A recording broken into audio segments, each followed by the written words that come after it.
The sky over Thaler was red dot, not from the sunset, not from light dot, from fire. Buildings collapsed in clouds of smoke and dust. Sirens screamed. People ran through the streets with nowhere to go. Explosions shook the ground. Above, black ships floated. Like monsters, their weapons raining destruction. The people of Thaler had no army strong enough to fight back. They were a peaceful race, scientists and artists, builders and dreamers. They had never known war, not like this, deep under the mountains. In a hidden bunker, a small group of survivors huddled together. The walls shook with each blast above. The lights flickered. An old leader, gray-skinned and weak, looked around at the group. "We cannot hold out much longer," he said, his voice shaking. "Is anyone out there?" a woman asked. "Anyone who can help us?" Silence. Then a voice came from behind. "I found the old transmitter." Everyone turned. A young alien child, no more than 10 years old, stood near a dusty control panel. His large eyes were filled with fear, but also hope. "It still works," he whispered. The elder walked over. "That's ancient tech," he muttered. "It's from the time before the council. It sends signals far outside our sector." "It's our only chance," the woman said. They had no time to argue. The bunker's metal ceiling groaned. Dust fell like snow. The elder placed a shaking hand on the button. He looked at the child. "Say it." The boy leaned forward. "Lips?" "Close to the old microphone, please," he said in a soft, trembling voice. "Anyone out there, please help us. We are dying. They are killing us all." He pressed the button. And somewhere far across the stars, the signal began its journey. In the cold silence of space, the signal floated through the dark dot. It passed shattered moons and dead planets. It crossed through abandoned stations and forgotten borders. It traveled through old relay satellites, long thought dead, until it reached a place that should never have heard it. On a far-off planet Gray, cold, deadly machines slept deep under the surface. But when the signal touched one of Earth's ancient listening stations buried under the Arctic ice, something changed. A red light blinked and the machines woke up in a control room far below the frozen ocean. The message repeated, "Please, help us. We are dying. They are killing us all." General May Carter leaned back in her chair. Her eyes narrowed as the signal played again. She was old now, older than most, but her mind was sharp as ever. She turned to the AI beside her, who sent it. The AI responded in a calm voice. "Alien origin, planet Thaler. Estimated population, 1.2 billion. Current life signs, less than 10% remaining." Carter stood slowly. "Another massacre," she muttered. "Another peaceful species crushed by monsters." The room stayed silent. Then she said, louder, clearer, "Prepare the fleet." Back on Thaler, the survivors had no idea if their message had been heard. The sky had gone quiet. Not because the enemy had left, but because most of the cities were. Already gone, in the bunker, food was running low. Oxygen tanks were failing. Fear hung in the air like smoke. The child sat alone, staring at the old transmitter. It was quiet now. No blinking lights. No sounds. "Maybe no one heard us," he whispered. The elder placed a hand on his shoulder. "Sometimes," he said gently, "the stars take time to listen." Suddenly, a sound shook the walls. But it wasn't an explosion. It was a deep hum, a tremble that came from far above. The ceiling lights flickered, then glowed brighter. The survivors stood up in confusion. "What is that?" the woman asked. Then they heard it, a low roar, building in strength, like a storm coming from the heavens. One of the young soldiers in the bunker ran to a scanner. His eyes widened. "Something's coming. A fleet, hundreds of ships." The elder's eyes filled with tears. The child stared at the sky, his heart racing. "They heard us." Far above, the Death Worlders arrived, massive black ships, sharp and cold, dropped from warp into the orbit of Thaler. Each vessel was covered in armor, pulsing with power. They carried no flags. They made no greetings. They came for war. The enemy ships, the ones who had burned, flourished to meet them. They didn't last long. Earth's lead ship, the Vindicator, opened fire. The sky lit up with fire and lightning. Laser beams sliced through metal like paper. Enemy warships exploded like fireworks. On the ground, the survivors watched the battle unfold through their old scanners. "They're winning," someone said in disbelief. "They're actually winning." In orbit, General Carter watched silently. As her fleet destroyed the attackers, they picked the wrong planet to burn, she muttered. A young captain beside her smiled grimly. Shall we send a message, ma'am? She nodded. Across the system, a clear, powerful voice echoed from every human ship. This world is under our protection. Leave now or be destroyed. The enemy didn't leave. They fired everything they had, but it wasn't enough. Earth's ships closed in like wolves. They fought without mercy, without fear, because on death worlds, mercy is earned. On the ground, the bunker shook again. This time, not from weapons, but from landing gear. A door opened above them. Bright light poured in. Figures appeared, tall and armored in black and gray. Their helmets glowed with blue lights. Behind them, machines floated, medical bots, repair drones, food containers. The child's eyes widened. They came. One human soldier knelt down and removed his helmet. His face was scarred, but calm. You called, he said softly. We answered. The child ran forward and hugged him. The soldier froze, then smiled. Outside, Earth's soldiers spread across the ruined cities. They secured the last battle zones. They hunted down every enemy that tried to hide. They didn't stop until the last invader was gone. Human doctors treated the wounded. Engineers helped rebuild power. Food and clean water were shared freely. Thaler was broken, but not alone, not anymore. Weeks later, the sky was clear again. Green slowly returned to the trees. Fires stopped burning. A small ceremony was held in the ruins of the old capital. The child stood beside the elder. Behind them stood human soldiers in silence. The elder spoke to the crowd. We cried for help, he said, and the stars answered with fire. He turned to the humans. You are not monsters. You are fury. You are hope. General Carter stepped forward. We are Earth, she said quietly. We remember what it's like to be forgotten. Then she looked up at the sky, but never again. The signal did not fade. Instead, it spread like a whisper in the dark, jumping from one ancient satellite to another. Each relay caught the message and passed it on. Please help us. We are dying. They are killing us all. Back on Earth, deep beneath frozen ice in Antarctica, the command bunker was now active. Screens glowed red. Old systems long thought dead had come alive. General May Carter stood in the heart of Earth's War Command. The air was cold, untouched by sunlight for decades. Her face was calm, but her eyes burned with anger.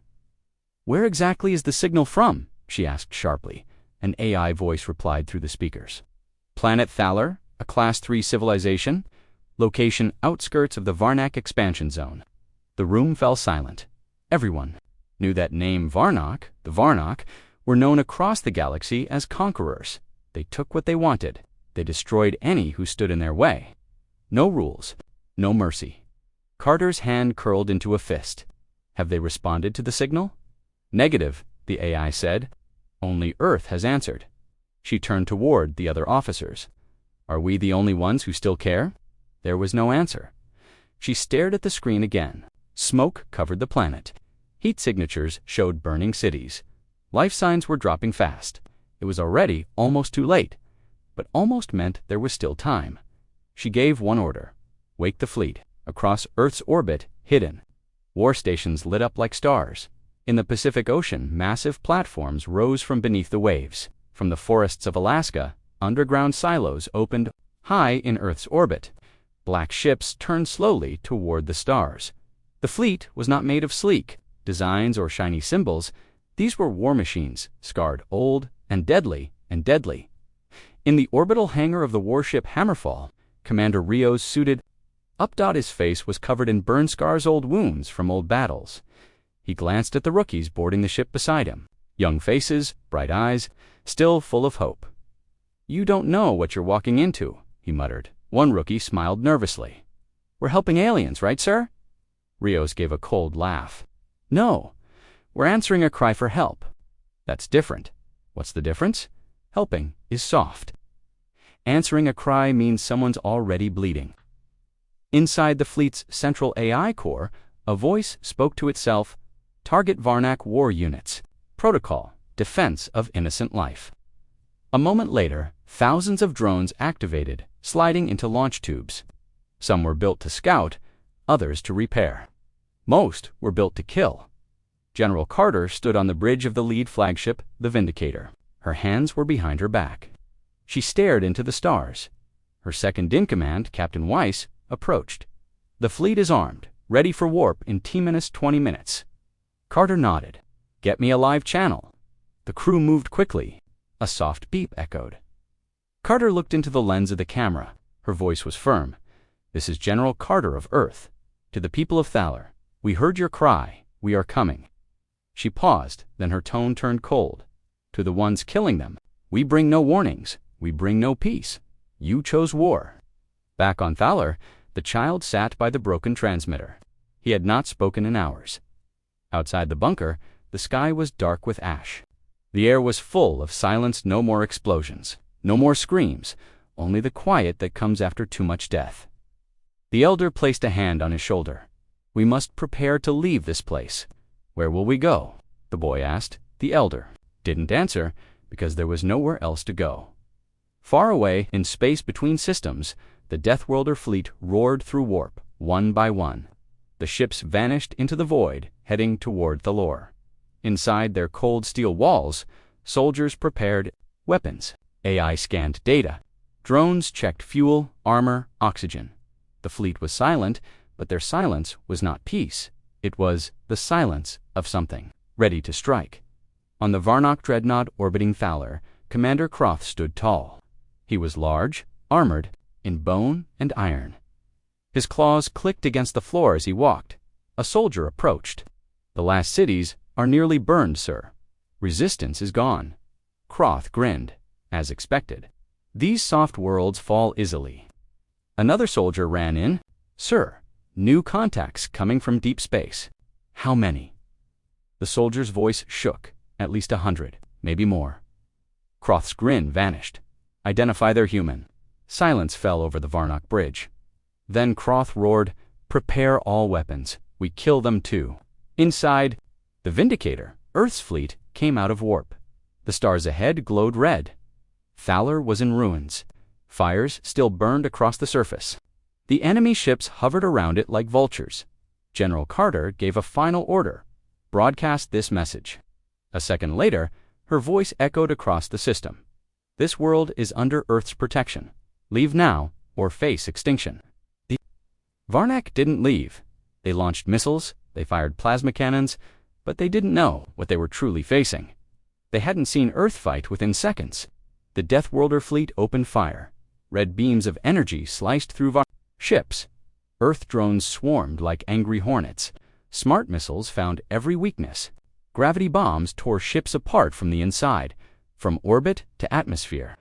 The war had begun, and it wasn't a war the Varnock could win down below. In the mountains, the Thalorian survivors looked up. The air shook with thunder not from falling bombs, but from weapons firing high above. The woman stepped outside and gasped, "Something's happening." The boy followed, eyes wide. The clouds parted, and in the sky they saw fire. Dozens of human ships blocked the sun. It looked like death, but it felt like hope. General Carter watched the battle calmly. "Send the ground teams," she said. "Already deployed," Weiss confirmed. "Rios just landed." "Good," Carter replied. "Let them know the galaxy hasn't gone silent." Commander Rios stepped off the troop carrier, boots slamming onto the dusty ground of Thaler. Behind him, Earth's mechs stomped into formation. Troops fanned out, weapons ready. He looked around at the broken world. "I hate cleaning up after monsters," he muttered. One of his men spoke. "What are our orders, sir?" Rios smiled coldly. "Find the survivors. Kill the rest." Earth did not forget. The last time a peaceful world cried for help and no one came. It had been Earth. Long ago, when humanity first stepped into the galaxy, they had asked for aid, but the galaxy had stayed silent. No one had answered, so Earth changed. It became a world of warriors, a place that never begged again. Now, another world had cried out, and Earth would answer the only way it knew how, with power. In the War Assembly Hall, deep beneath New Geneva, Earth's leaders stood around. A glowing table, maps of Thaler, rotated above the surface. Red zones blinked. Civilian life signs were low. "More than 90% of the planet has been destroyed," said Admiral Lena Voss, her tone grim. General Carter stood beside her, arms crossed. Any survivors? Scattered bunkers. Not many, but some are still alive. A man across the room, tall and in a gray uniform, leaned forward, and the Varnak, still in orbit. Some on the surface. They don't fear consequences, Carter said. That's about to change. A quiet buzz filled the air. Then the AI voice echoed through the room. All combat fleets online. Authorization confirmed. Launch countdown initiated. A new voice entered the chamber, deep, calm, and terrifying. We send the whole fleet. It was Fleet Marshal Aaron Drax, a war legend. His presence meant something bigger. General Carter nodded. This isn't a rescue mission. This is a lesson. Across Earth's sky, massive metal doors opened. They were hidden under oceans, inside mountains, beneath deserts. From each one, war machines rose. Black ships the size of cities, drones like swarms of steel insects, mechs as tall as buildings, walked toward launch bays. Factories shifted from sleep mode into full production. Hundreds of thousands of engineers activated old protocols, Galaxy-class Intervention Omega. On the warship, Vindicator, soldiers stood in lines, waiting for the final briefing. Commander Rios walked across the deck, his voice echoing, "Listen up. We're not going there to talk. We're not there to save a few lives and fly home. We are going there to erase an enemy."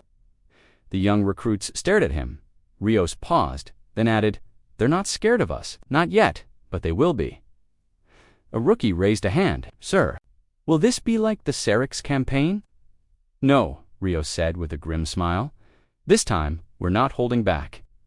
In the AI core of the ship, a quiet signal spread to every ship and drone. Final check. Target, Varnak forces on Thaler. Objective, total neutralization. Civilians, protect. Invaders, eliminate. The engineers on the Forgehammer War platform activated the old fire protocols. "Deploy the Titans," one said. "Are you serious?" Another whispered, "Those haven't seen battle in years." "We're serious," said the lead engineer. "This is not a battle. This is a punishment." The Titan's giant walking war machines wakened, standing over 70 meters tall. They were powered by nuclear cores and carried weapons that could level cities. Each Titan had a name, Merciless, Graveborn Hammer of Dawn, and now they were walking to war again. General Carter stood on the bridge of the Vindicator, watching as the last of the fleet aligned Captain Weiss checked the systems. 2,000 ships online. All drones prepped. Ground teams ready. "Set course," Carter said. "We answer that cry." Then she leaned in close to the mic. "Let the stars know Earth is coming." Back on Thaler, the Varnak fleet noticed the change first. Their long-range sensors picked up thousands of objects, jumping into the system. The Varnak commander hissed, "Impossible. No species travels in such numbers. They must be bluffing." But when the Earth fleet arrived, the stars themselves seemed to disappear from the dark edge of Thaler's system. The human ships came out of warp one by one, the sky filled with death. Black ships, cold designs, glowing red cores, no signals. Diplomacy, only weapons. One Varnak ship tried to scan them. The scan was returned with a reply. Targeting systems locked. A moment later, that ship was gone. The Thalorian survivors in the mountain bunker felt the ground shake. The child looked up. "Are they back?" he asked in fear. "No," said the elder, listening closely. "This is different. This is something bigger." Above them, the clouds split as Earth's warships entered orbit. Fire and shadow covered the skies. But this time, it wasn't the enemy. It was salvation. On the Vindicator, General Carter gave the final order, "All ships unleash fury." In orbit, hundreds of missiles launched. Plasma beams carved through enemy ships. EMP pulses shut down Varnak shields. The first line of invader ships vanished in seconds. The Varnak tried to retreat, but Earth didn't allow retreat. Commander Croft, the Varnak warlord, watched in horror as his fleet was torn apart. He slammed his fist into the console. "Where did these monsters come from?" one of his lieutenants whispered. "They are called Deathworlders, sir, from the planet Earth." Croft bared his fangs. "Then let's show them death." But when his ships charged forward, they met Earth's dreadnoughts head dash on dot. It wasn't a fight, it was a storm. On the surface, The Titans landed with earth-shaking force. Each step they took made the ground crack. The Thalorian child climbed to the top of the bunker and saw one dot. It looked like a walking mountain, covered in armor, holding a weapon larger than a house. He whispered in awe, "Is that human?" The elder stood beside him. "That is Earth's answer." As Earth's forces spread across the planet, they began to wipe out Varnic bases, one by one. No survivors were left behind. They didn't bomb cities blindly. They hunted. With drones, soldiers, and walking machines they found every enemy and ended them. A message was sent across the galaxy, not with words, but with action. One peaceful planet cried for help, and Earth answered not with peace, but with full fury. In orbit, General Carter looked at the burning wreckage of the Varnac ships. She said quietly, "Tell the galaxy, we're not here to be heroes. We're here to make sure this never happens again." Captain Weiss nodded. "The stars are watching." Carter replied, "Then let them know Earth is done waiting." The planet Thaler burned below in high orbit aboard the Varnock flagship Bloodmaw. Commander Croth stared at the flames with cold amusement. His claws tapped slowly on the control panel. "Another city falls," his second-in-command hissed. "They scream so beautifully before they die." Croth's jaw clenched in pride. These weak creatures built their lives on peace. That was their mistake. He turned to the wide screen showing the planet below. Buildings crumbled, forests smoked, oceans boiled. "This world is ours now," he growled. And soon, the next one. But in the corner of the screen, a news signal blinked. A technician flinched. "Sir, ... We're detecting movement on the edge of the system." "What kind of movement?" Croth asked. Voice sharp. The technician's voice trembled. "Unidentified ships, large numbers. Too many to count." Croth narrowed his eyes. "From the Thalorian sector?" "No, sir, from deep space. They're human." The room went silent. Then a loud laugh erupted from one of the soldiers. "Humans, Deathworlders. They won't risk a full war for a dying planet." Croth didn't laugh. He stepped forward and looked closer. Then his face darkened. "Zoom in." The Varnac screens showed the truth. A black wall was forming in space. Ship after ship, angular, bristling with weapons, merged from warp. Earth's fleet had arrived, and it wasn't just a few scouts. It was an armada. Warships with glowing red engines. Dreadnoughts the size of cities. Swarms of drones flew in tight, deadly formations. Each ship bore no color, no symbol, only silent rage. Croth clenched his jaw. "That's not a rescue fleet." "No, sir," his technician said. "That's an execution force." Down on the surface of Thaler, the survivors still hid in their mountain bunker. The ground rumbled again, but this time it wasn't from enemy fire. It was from something else. The boy pressed his ear to the wall. "What is it?" asked the woman beside him.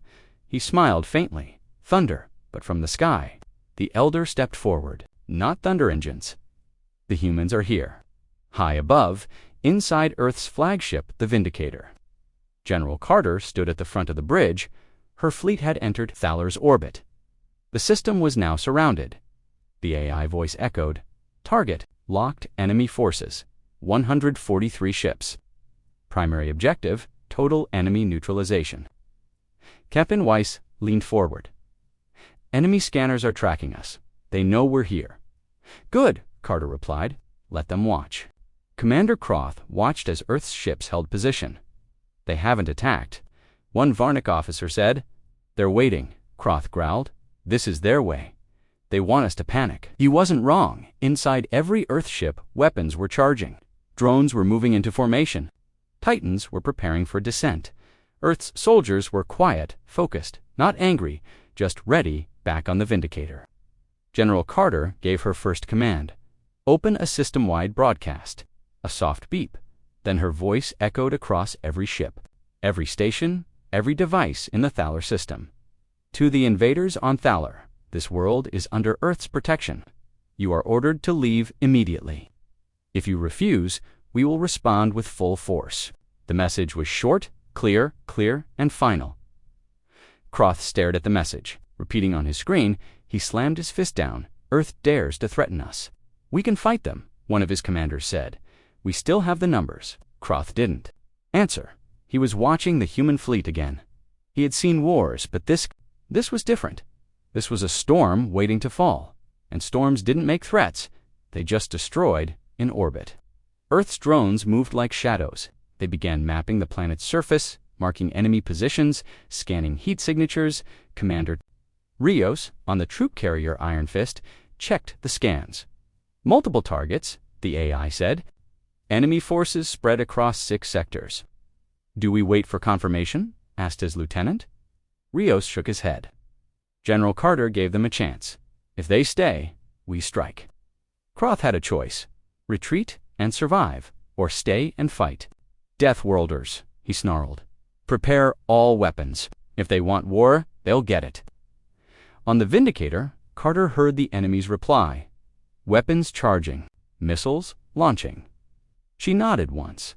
Full engagement protocol, her voice was steady. Unleash everything. The blackness of space lit up. Earth's ships opened fire. Massive plasma beams crossed the void. Swarms of smart missiles darted through. The air like angry insects. Drones launched from bays in waves, fast and precise. The Varnock fleet returned fire, but it was already too late. One of their destroyers exploded instantly. Another had its engines ripped apart by a gravity torpedo. Croth screamed, "Focus fire! Take down their lead ship!" But Earth didn't have a lead ship. They had hundreds, and they were all built for war. On the ground, the sky cracked with sound. Thalorian survivors ran outside and looked up for the first time. They didn't see enemy ships. They saw Earth's fleet, a burning sky. Filled with fire and light. The child pointed. They're fighting. They're really fighting for us, the elder whispered. We are not alone anymore. Meanwhile, Earth's titans began landing. The first to touch the ground was Merciless, a walking fortress. It towered over the ruins. With each step, the Earth shook. Varnak ground forces opened fire, but the Titan's shields absorbed everything. Then, Merciless returned fire. Its main cannon sent a blast that wiped out an entire base, one shot, one crater. No survivors. Commander Rios led the first human wave on foot, with mechs beside them. His troops advanced through the ash-covered fields. They moved in silence.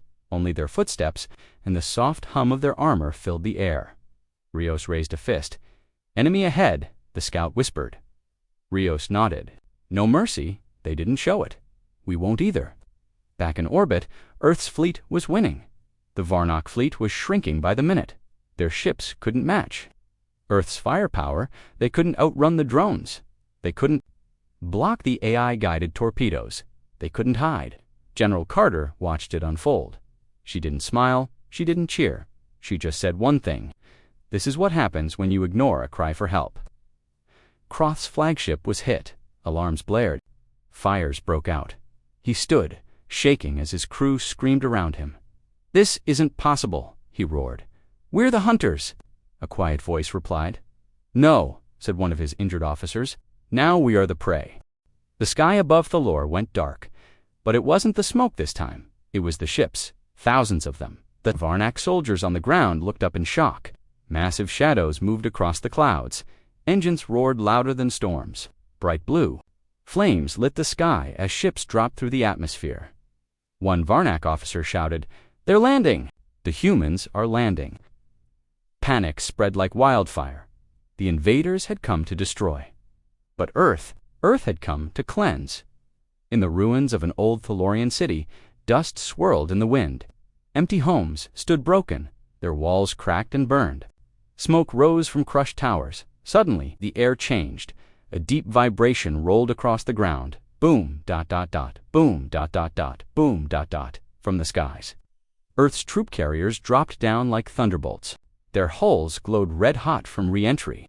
Engines kicked up windstorms. The streets trembled. Then the ships opened, and the Death Worlders stepped out. Commander Rios was the first to touch the ground. His armored boots hit the ash-covered road behind him. Waves of soldiers followed, each one covered in black exo armor, each one armed with advanced pulse rifles, railguns, and drone packs. Overhead, drones buzzed, scanning the area. Mechs moved slowly through the streets, their footsteps heavy and... Sure, Rios raised his visor. His face was calm but cold. Secure the zone, he ordered. No hesitation. Down the street, Varnak soldiers tried to regroup. One of them peeked from behind rubble and saw the human soldiers marching forward, slow, silent, and terrifying. "They're not running," he gasped. "Why aren't they afraid?" his commander snarled. "Because they're Deathworlders? They fear nothing." Then a loud crack echoed. The Varnak's chest exploded. "Sniper!" the others screamed and scattered. Inside a hidden bunker, the Thalorian survivors were listening. The elder turned to the child. "Listen to that!" The boy tilted his head. Outside, gunfire echoed, but not the wild, loud explosions of the past. These shots were clean, precise. "There's a rhythm to it," the elder said. "They fight with control." The woman added, "And they're moving fast. The invaders are falling back." Hope returned to the room. Not much, but enough, elsewhere. Titan Hammer of Dawn had landed. The Varnak unit stationed nearby had never seen anything like it. The massive war machine stood taller than every building left standing. It carried twin cannons on its shoulders and a high-powered beam weapon on its chest. It moved like a walking mountain, hitting a tank dot. Then the Titan fired back. A single blast erased 3 city blocks. From orbit, General Carter watched the battle unfold on dozens of screens. Each screen showed a different unit of her soldiers pushing through the enemy. She pressed a button and spoke to the fleet. "The enemy refused mercy, so we give them justice." In response, her captains nodded and relayed the orders to their ground teams. Commander Rios pushed through the last checkpoint of the district. His team had cleared 20 blocks in under an hour. No human casualties. He walked past the bodies of fallen Varnak and paused. Beside one still breathing, the alien's eyes were wide with pain. "Why are you doing this?" it gasped. Rios knelt. "You heard the signal," he said coldly, "and you still chose to kill them." "We thought no one would come," the alien groaned. Rios stood. "You were wrong." He raised his rifle and pulled the trigger. On the outskirts of the mountain region, Earth's relief teams arrived. Not just soldiers, but medics, engineers, and AI helpers. Thalorian children peeked out from hiding spots. One girl pointed at the machines hovering above the ground, handing out water and food. "Are they angels?" she whispered. Her mother shook her head, tears in her eyes. "No," she said, "they are from Earth." In the bunker, the door finally opened. Blinding light poured in. Silhouettes appeared, tall figures in armor. The boy stepped forward, squinting. One of the humans removed his helmet. He was young, maybe 25, with dark eyes and a soft smile. "Are you the ones who sent the signal?" he asked. The boy nodded. "Yes, it was me." The soldier placed a hand on the boy's shoulder. "Then you saved your world." Far above, the last of the Varnak ships tried to flee the system. They didn't get far. The Earth fleet closed in, blocking every escape route. AI-guided missiles destroyed engines, disabled weapons, and forced ships to crash. Earth didn't allow survivors, not this time. Commander Kroth, still alive aboard a broken Varnak destroyer, watched the chaos from a cracked viewport. His ship was burning. His forces were gone. The humans had not fought like warriors, they had fought like judgment. He activated the emergency comm. "This is Commander Kroth, requesting ceasefire." The message reached the Vindicator. Captain Weiss glanced at Carter. "They're asking for surrender." Carter stared at the screen for a moment, then replied, "Too late." She turned away and ended the transmission. Thaler, the sun began to rise again. This time, it rose over something new. Human soldiers stood guard outside rebuilt shelters. Thalorian families walked freely, no longer hiding. Drones flew overhead, not to kill, but to protect. The boy sat on a rock beside a human soldier, eating warm food from a metal packet. "Will you go now?" he asked. The soldier looked down. "When it's safe, will it ever be safe?" The soldier smiled softly. "Not always, but we'll be launching." Far in space, the galaxy listened. Footage of the battle spread quickly. Images of Earth's ships, walking Titans, and black-armored soldiers went viral across alien networks. Some worlds celebrated, others trembled. The message was clear: when Deathworlders arrive, they don't knock. The galaxy had been quiet, too quiet. For years, the Varnak had attacked world after world. Peaceful planets were burned, civilizations fell. No one stopped them. The galaxy watched in silence, too afraid to act. But then Thaler sent a single message. "Please, help us," and Earth answered. Now the galaxy wasn't quiet anymore. Now the galaxy was watching. On Thaler, the fires had finally stopped, the smoke had cleared, and for the first time in weeks, there was peace. Human soldiers stood at checkpoints. Across the planet, medical ships floated in the sky. AI drones repaired water systems, power stations, and hospitals. The Thalorian people had begun to return from hiding. Survivors came down from the mountains. Children stepped out of bunkers. Families walked through. Ruined cities, now safe under Earth's protection. The once broken world was healing. Inside Earth's command tent, Commander Rios stood at the map table. A hologram of the planet flickered above it, showing red zones turning green. Captain Weiss entered. "The last Varnic outpost has fallen. No more resistance." Rios nodded. "Any civilian injuries?" "Minimal," Weiss said. "Your teams held the lines." "No deaths reported since the second day." Rios let out a breath. "Then we've done our job." But Weiss didn't smile. "There's more. Someone is broadcasting." "Broadcasting what? A message?" "Not from the lore from beyond. The galaxy is responding." Across distant systems, alien news networks exploded. Footage of the Deathworlders' humans in black armor, massive titans, Earth warships, raining fire was being shared everywhere. On peaceful worlds, people cheered. Someone finally stood up. On occupied worlds, hope sparked. If Earth came for them, maybe they'll come for us too. And on Varna-controlled worlds, terror spread. For the first time in centuries, the predators felt fear. The young Thalorian boy walked beside the human soldier who had rescued his people. They reached the edge of a broken city. Steel towers lay in ruins. But Earth's machines were already lifting metal, rebuilding. The boy asked, "Will the Varnock come back?" The soldier shook his head. "They'll think twice. But what if they don't think? What if they bring more ships?" The soldier's gaze turned sharp. "Then Earth brings more fire." The boy looked down, silent for a moment. Then he asked, "Why did you come?" The soldier paused, then smiled. "Because someone should have come for us." And no one did. Inside the Vindicator, General Carter stood alone in the observation deck. Below her, Thaler turned slowly blue oceans, green lands, and scars still healing. Captain Weiss entered quietly. The galaxy's watching. Some are angry, some are scared, some are inspired. Carter didn't move. They should be all three. Weiss looked confused. Why? She turned, eyes cold but calm. "Because we are not the same species we used to be. We no longer ask for help." She tapped the glass. "Now we are the help, and that scares them."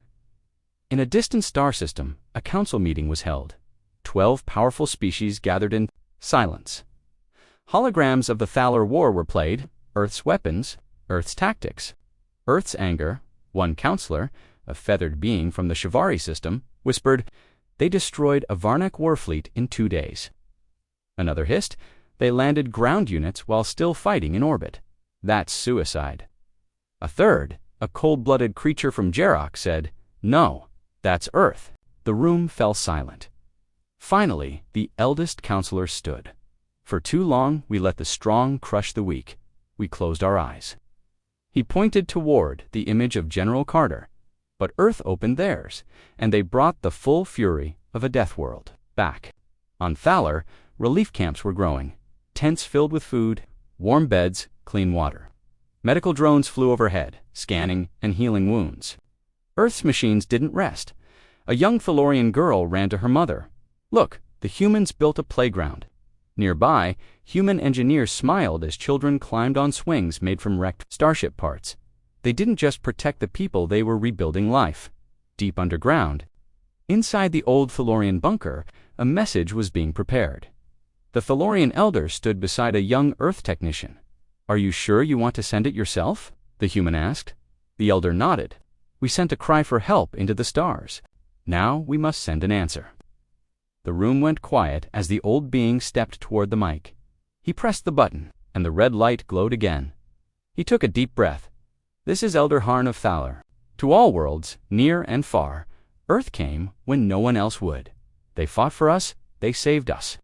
His voice trembled, but not from fear. "Today, we are free, because someone listened." He paused, then said softly, If you are in danger, if you feel forgotten, know this, you are not alone. Earth is watching. The message went viral. It reached systems Earth had never seen. It played on pirate stations, neutral relays, even Varnak-occupied zones. Some laughed, some cried, but all listened because Thaler had become more than a ruined world. It had become a symbol, a signal, a warning. Meanwhile, on the Varnak homeworld, fear took root. Commanders screamed. Colonies went silent. The great warlords called emergency meetings. They feared no one until now. Now, they feared Earth in Earth's main shipyard, far above the moon. New ships were being built, bigger, faster, deadlier. Not because of revenge, but because the stars were still full of cries, and Earth wasn't finished. Commander Rios walked through the ruins one last time. The people were rebuilding. The children were laughing. The skies were clear. His team had orders to return home, but as he reached the shuttle, a message came through his comm. New distress signal detected. Sector 47-Delta. Similar pattern. Unknown species. Civilians under attack. Rios stared at the screen. He didn't speak. He just turned to his team. "Gear up," he said. "We've got another world to save." The ruins of Thaler still smoked gently under the sun, but peace had taken root. Human engineers worked alongside Thalorian survivors, rebuilding roads, homes, and hope. It had only been 2 weeks since Earth's fleet arrived and shattered the Varnak invasion, yet already life was returning. Laughter could be heard in the streets. Children played where once ashes fell. The people of Thaler would never forget the darkness, but neither would they forget who brought the light. Far above the planet, on the warship Vindicator, General Carter stood silently on the observation deck. Her arms were folded, eyes watching the blue curve of the planet below. It was quiet, but her thoughts weren't. She knew this wasn't the end. She knew that evil never slept for long in the stars and the galaxy. The galaxy was waking up. A soft beep echoed through the bridge. Captain Weiss called gently, stepping beside her. "We've received a new signal." Carter's eyes narrowed. "From Thalor?" "No, ma'am," he replied. "A new world, far beyond the galactic edge. A mining colony called Durrani Prime." She turned fully toward him, civilian, entirely. "Small, peaceful. They don't even have orbital defenses." He hesitated, then added, "The signal matches the one from Thaler." Word for word, Carter's jaw tensed. It wasn't a coincidence. She walked to the main console. The signal played through the speaker's desk, dotted by distance, but clear enough. "Please, help us. They are killing everyone. We can't. Fight them, please." Then silence. Everyone on the bridge froze. It was happening again. "Get me the location," Carter said coldly. "Wake the fleet." Thousands of light years away, on Durrani Prime, terror ruled the night. Smoke covered the mining camps. Huge machines burned through forests. Alien raiders unknown, masked and merciless, moved across the colony like a flood. They killed without mercy, enslaved the survivors, and set fire to every building they didn't take. The Durrani were not warriors. They were builders, miners, families. Their only mistake was being in the way. In a small comms room, hidden under a collapsed structure, a young girl named Kella sat beside her wounded father. His leg was burned. He could barely speak. The lights flickered. The air smelled like fire. "And blood will they come," she whispered. Her father smiled faintly through the pain. "I don't know, but we sent the signal. Someone might hear." Kella looked up at the stars. They seemed so far away, but in her heart, she hoped someone was listening. Back aboard the Vindicator, the War Council assembled. General Carter stood at the center, eyes firm. "The message was meant for us," she said. "Whoever is doing this, they're spreading terror in silence. Worlds that can't fight. Victims that can't scream loud enough." A younger officer spoke nervously. "We just finished Thaler's operation. Our forces need rest." "No," Carter interrupted. "Evil doesn't rest. Neither do we." Admiral Voss, patched in from Earth, appeared on the main screen. "Do you believe this is another coordinated Varnak campaign?" Carter shook her head. "No, this isn't their style. These aren't conquerors. These are hunters, slavers, worse." Admiral Voss nodded slowly. "Then Earth must respond again. Command was given. The hangars came alive. Once more, black armored soldiers readied their gear. Titans were refueled, drones reprogrammed, ships rearmed. Humanity's full might only just returned from one battlefield, now prepared for the next. Commander. Rios stood in the armory, loading a plasma cartridge into his rifle. He glanced over at his team, tired, dusty, bruised, but none of them hesitated. "We just got home," one rookie whispered. Rios gave a dry smile. "Yeah, and now we're going back out." "Sir, why do we always answer these calls?" Rios looked at Herstrid in the eye. "Because no one else will." Earth's fleet didn't wait for orders from a council. It didn't wait for politics. It didn't ask permission. It simply left. And this time, the message was different. This time, it wasn't Earth answering a call for help. This time, Earth sent its own message ahead. A warning, a promise, to whoever harms the innocent. We're coming on Durrani Prime, night fell hard. Explosions lit the hills. Alien raiders rounded up survivors, forcing them into cages. The air was full of screams, smoke, and hopelessness. Keela held her father's hand tightly. His breathing was weaker now. She whispered again, "They have to come. They have to." But then the ground trembled. Just once, a low, deep vibration. Another tremor, then another. One of the raiders turned toward. The sky and froze above. The stars seemed to move. Then fire streaked through the sky 1, 2. Then hundreds, .dropships, .thousands, .descending, .a roar filled the air as Earth's fleet arrived. The raiders shouted. They pointed weapons at the sky. But it was too late. From the lead carrier, Iron Fist, Commander Rios led the first charge. His boots hit the ground hard. Drones spread like shadows. Earth mechs began firing instantly, cutting through the raiders with cold precision. Rios raised his rifle. "Show them what happens when you hunt children," he growled. All across Durrani Prime, Earth's forces struck like lightning. No warnings, no speeches, only fire, back in the Cums bunker. Kella looked out through the broken roof. Flames filled the sky, but they were the right kind. Human ships flew low, bright and fast. Explosions rocked the ground, but not near her, farther away. Where the enemy once stood, a huge shadow passed above. A Titan, she gasped in awe. "They came," she whispered. "They really came." Her father smiled one last time. "I told you, the Deathworlders don't forget." In space, General Carter watched from orbit as her fleet tightened around the planet. No enemy ship escaped. No raider survived the blockade. Durrani Prime, like Thaler, had called out, and Earth had brought its full fury. She gave one command. "Broadcast this." Her message echoed across the stars to the galaxy. "When you cry for help, we will come. When you cry in silence, we will still hear you." The fires on Durrani Prime had barely cooled. Human soldiers still walked the smoking hills, helping survivors out of caves, bunkers, and broken camps. Earth's drones moved through the rubble, scanning for life, collecting bodies, rebuilding shelters. What had once been a peaceful mining colony had nearly been erased.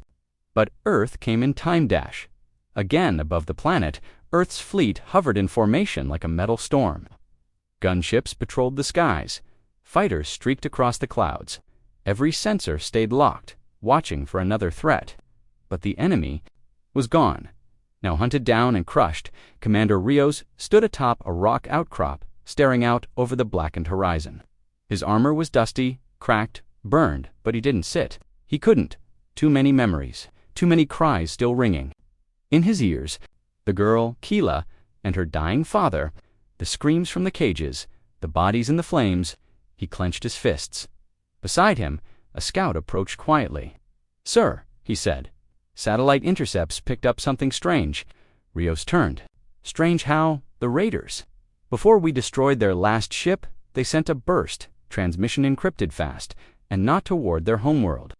"Then where?" The scout hesitated. "They sent it. Everywhere."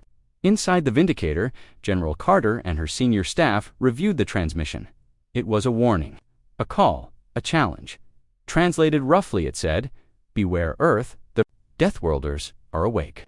They move through the stars like fire. They burn everything. If you see them run, Captain Weiss leaned over the table, eyes narrowed. "They're spreading fear on purpose, trying to turn others against us." General Carter didn't blink. "Good." Everyone looked at her. She stepped forward, her voice calm but cold. "Let them fear. We don't want fame. We want peace. But if peace requires fear, then fear will do." Across the galaxy, the message spread like a virus. On merchant stations, aliens whispered about Earth's Black Fleet. On border worlds, children pretended to be Earth soldiers, saving the helpless. On pirate moons, warlords argued about whether to run or prepare, and in the darker parts of space places, where no laws were followed, powerful empires began to take notice. The Deathworlders weren't just stories. Anymore, they were a problem. In a vast hidden station floating between dead stars, a group of ancient species met in secret. Each one wore cloaks, breathing through devices. They weren't used to talking. They weren't used to fearing. One of them slammed a clawed hand on the table. "This is not balance. Earth is disrupting the order of things. They are answering cries we were never meant to hear," hissed another. "And now the weak expect us to protect them." A third spoke slowly. "We must decide. Earth cannot be allowed to reshape the galaxy through force. They must be reminded they are still newcomers." The others nodded. The decision was made. Back on Earth, alarms sounded in the orbiting command center, known as Aegis Core. Earth's highest A is processed thousands of threats per second. But one signal stood out, an encrypted transmission, hidden deep in the noise of galactic chatter, a single phrase: "Earth's fire must be extinguished." Admiral Voss read the decoded message with a blank face. Then he turned to the wall-sized screen behind him, where footage from Durrani played in silence-burning camps scared children. Earth soldiers bringing hope. He tapped a button. "Prepare Earth Defense Protocol Alpha. They're coming." Meanwhile, the people of Thalor and Durrani began sending their own messages, not calls for help, but messages of thanks. One Thalorian elder spoke to a gathering crowd through a holofeed. "We were forgotten. Then Earth came. Now we are no longer." Silent, a Durrani engineer, missing a leg, recorded a message in his workshop. "I lived because Earth fought, and now I build because they stayed." These voices grew. Dozens, hundreds, then thousands. Hope had become loud. The Galaxy Council, made up of older, more cautious species, called an emergency meeting. Some wanted sanctions, others wanted to send envoys. One member said, "Earth must be contained before they become too strong." But the ambassador of the Valaria race that once lost half its world to the Varnak stood and shouted, "Too strong." No, Earth is finally strong enough to do what none of us would. They answer calls we ignored. The room fell silent. One by one, smaller species began to speak up. "We support Earth. They saved our trade ships. They protected our colony. But of loyalty." Back on Durrani Prime, Earth's soldiers had finished their mission. Evacuation complete, raids destroyed, camps cleared. Survivors safe. Commander Rios stood before Kella, now smiling, her eyes full of light instead of fear. "Will we ever see you again?" she asked. Rios crouched beside her. "I don't know, but we'll be watching." She handed him something, a simple metal badge from her colony. "For luck," she said, "and so you don't forget us." He took it with quiet gratitude. "I won't." Aboard the Vindicator, General Carter stood once more at the command deck. Another signal was flashing. Another cry from another corner. Of the stars, she didn't ask if they were ready. She knew they were. She turned to her fleet. "Plot the jump. A new world needs us." And once more, Earth moved not for conquest, not for glory, but for a promise that no one would cry alone again. Space was silent, as always, but silence didn't mean peace, far beyond the Durrani system. Earth's fleet prepared for its next jump. A new signal had come in. A small outpost named Viren's barely known, barely mapped, had sent a short, broken message. They came from the shadows, not pirates, not raiders, something else. Help. Then nothing. The coordinates were vague, the message was weak, but that didn't matter. Earth had promised it would never ignore a cry for help again. General Carter gave the order without hesitation. "Full strike team, we move at once." What none of them knew, what no one suspected, was not this time The signal was not a real plea, it was a trap. Inside the fleet's lead ship Vindicator, the AI systems began preparing for hyperspace. Drones rearmed, power levels were checked, Titans were loaded into drop bays. The soldiers, still tired from Durrani Prime, suited up in silence. Commander Rios checked his rifle, reloaded twice, then looked at his team. They were sharp, focused, but something in the air felt different. "I want double recon when we arrive," he told his lieutenant. "No assumptions. We treat this like a Black Zone op." "Yes, sir." Even General Carter, standing on the bridge, frowned as she studied the Varan's hollow coordinates. They were too far, too remote, too perfect. But the message said, civilians and Earth. Didn't leave civilians behind. They arrived in a flash of blue light. The Earth fleet dropped into the dark system. Weapons ready, shields high, eyes wide. What they found was nothing. No burning colony, no enemy ships, no life signs. Just a dead moon floating in silence, and a small satellite blinking slowly. "Where is everyone?" Captain Weiss asked. General Carter narrowed her eyes. "Scan everything. Don't trust the surface." On the planet's dusty surface, the satellite began to pulse faster. Inside it, ancient alien tech something not built by the Varnak or pirates or slavers activated a silent signal. Above, in deep space, a hidden fleet awoke. They had been waiting, watching Earth, studying, learning, and now they were ready. "Contacts," the sensor officer on Vindicator shouted. "Multiple warp signatures. They're surrounding us." In seconds, dozens, no hundreds of alien ships blinked into existence, forming a circle around Earth's fleet. Their design was strange organic curves, dark glowing cores. Weapons unlike any Earth had faced before. Rios ran to the viewing deck. "This isn't a normal ambush. They were hiding in subspace," the AI said flatly. "Even our systems couldn't detect them." "They knew we would come," Carter said, voice cold. "They lured us here." A transmission came through. Not audio, just text. "Earth is not judge of the galaxy. Earth is infection. We are the cure." Carter looked at the message and simply replied, "Then, come try." The battle began in an instant. Enemy ships unleashed.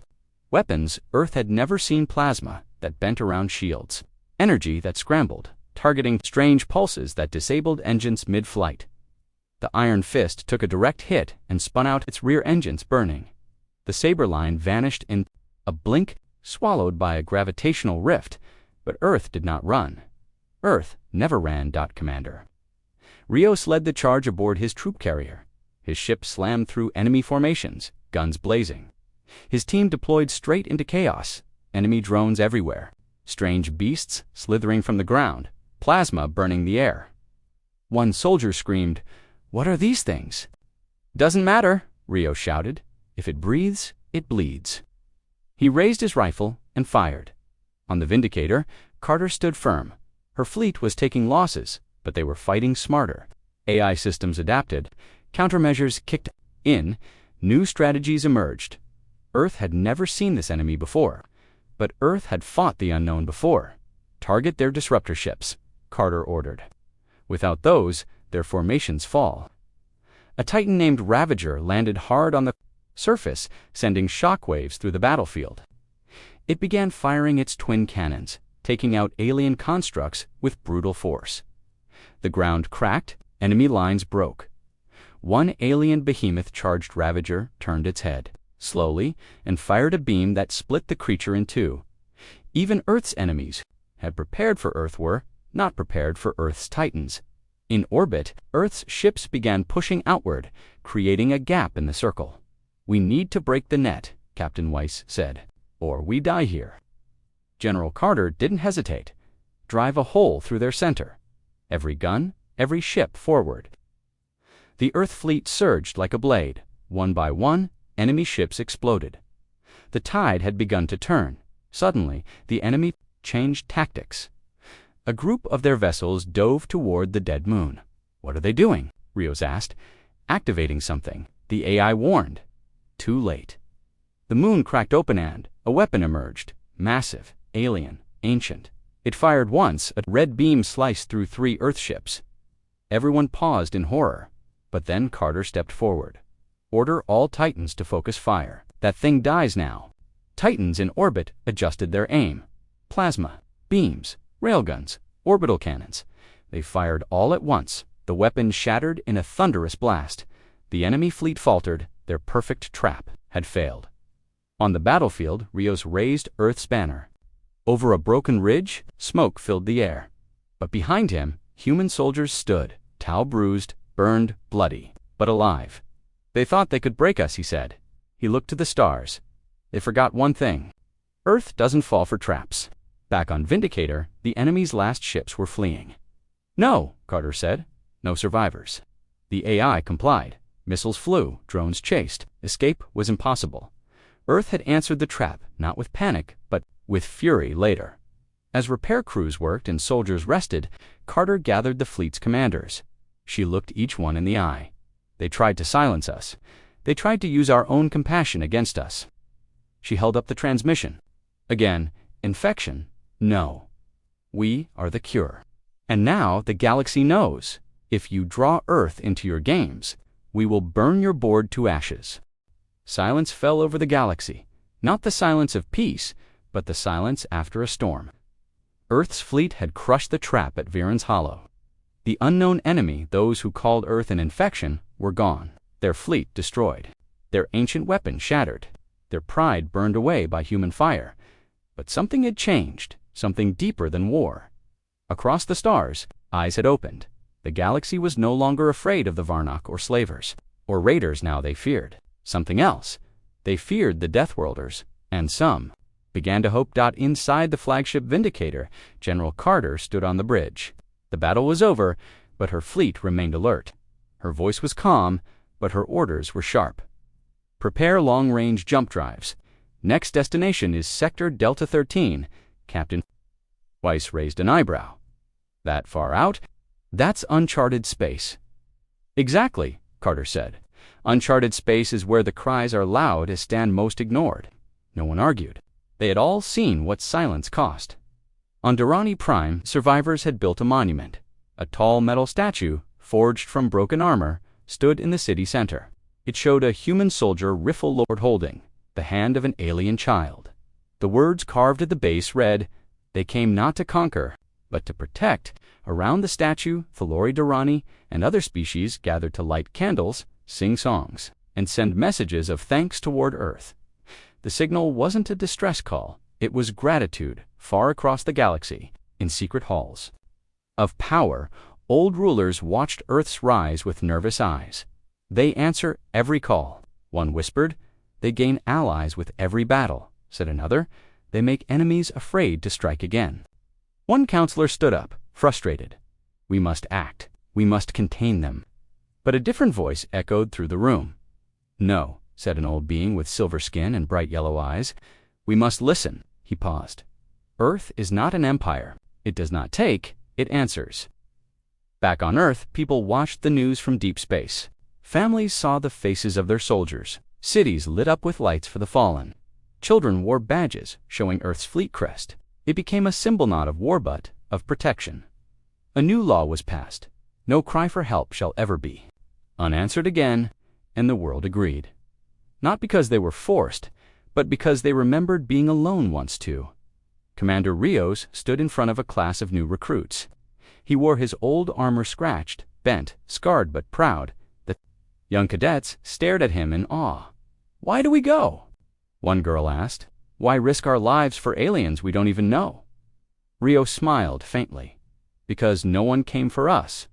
Once. He walked to the window, looking out at Earth's growing orbital fleet.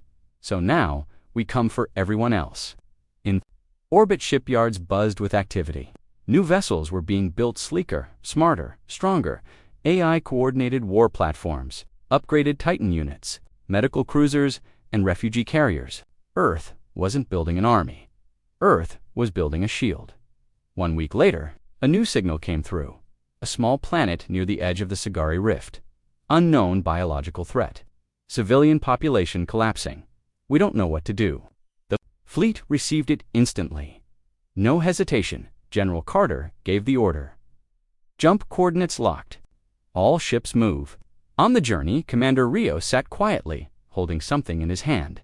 It was the badge given to him by the little girl on Durrani Prime. He looked at it for a long time and then clipped it to his armor right over his heart as Earth's fleet arrived at the New World. The enemy was already spreading, but this time there would be no delay. Earth's forces dropped immediately. Drones swept the skies. Titans secured zones. Medics poured into cities. The people of that world, frightened, surrounded, broken, looked up to see humans descending from the clouds, and they whispered, "The Deathworlders came." Not as monsters, not as conquerors, but as hope. Across the galaxy, a new legend was being written not in books, but in actions. They didn't call Earth a nation anymore. They called it a vow, a promise that somewhere in the cold dark of space, someone would come not to control, not to rule, but to fight. For those who could not dot in time, some enemies would return, new threats would rise, but Earth was no longer silent. Earth had become the answer to every forgotten voice, and when the next cry echoed through the stars, humanity would rise again with fire, with fury, with hope.